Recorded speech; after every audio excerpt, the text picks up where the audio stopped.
Today we're going to be looking at this, the Nikon D3200.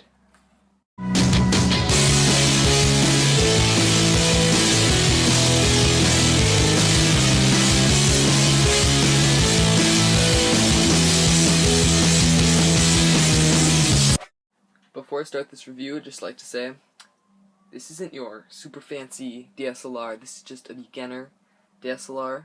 This is the cheapest Nikon DSLR, and I'm not saying that it's cheap so it has bad quality. It's quite a good camera, but just to let you know, this isn't your super high-end Canon camera or any $5,000 camera or anything like that, so yeah. This model of the Nikon D3200 comes with an 18 to 55mm lens, which is quite a nice length for a lens, because you get 55mm, which is just a little bit of zoom, and then 18, which is quite wide angle, so it gives you good variety for a starter lens. This camera comes with 24.2 million pixels. Yeah, that's a lot of pixels.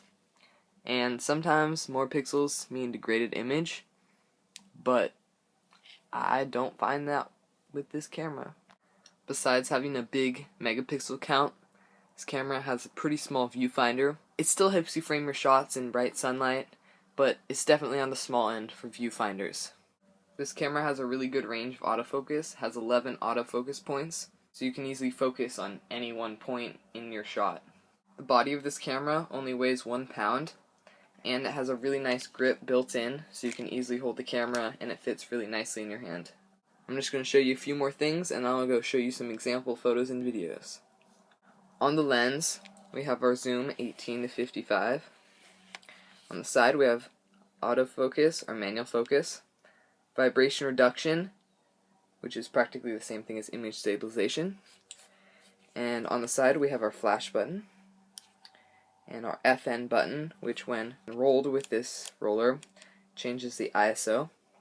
We have our autofocus lock, we have our replay button, menu button, zoom in, zoom out, info button, scroll wheel, live view, OK button, shutter speed, delete button, on off, exposure, info, video button, and a ton of setup modes for hot shoe, of course.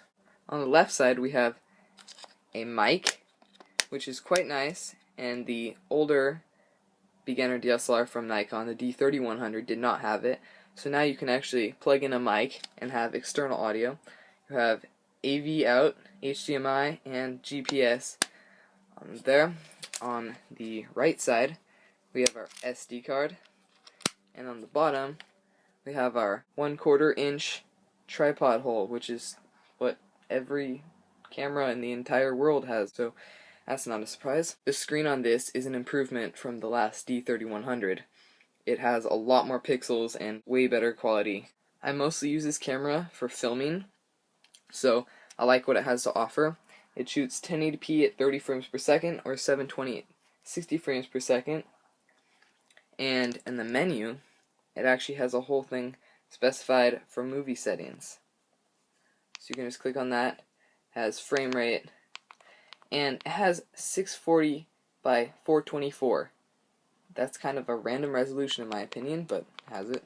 If we go back, you can see the movie quality, microphone, and then manual movie settings, which means that any settings you have in manual mode, right there, any settings you adjust, like the ISO, the aperture, all that stuff, it goes right to your movies, so you can have manual movie settings. Okay, so those are the specs for the Nikon D3200. Now I'm going to go show you some photos and videos I took with it, so you can see the quality.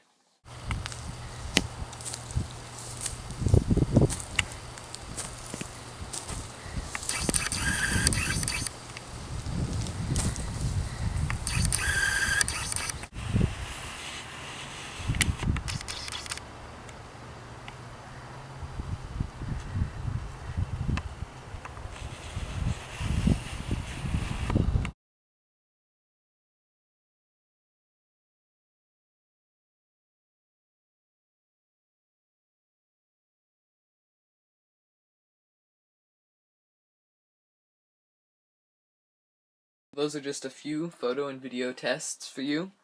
If you want to see my full video test on this camera, you can click here. And as you can see, it takes pretty good pictures. It's not going to be the highest resolution you could ever have for a camera. It's a beginner camera. It's probably the cheapest DSLR on the market right now. And I think for this camera, you get what you pay for in a very good way. This camera is very easy to use, and most of the features on it work very well.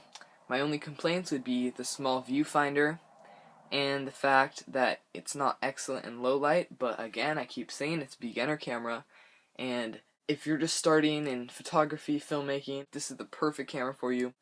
Thanks for watching my review on the Nikon D3200. This is TLK Reviews. I'll see you next time.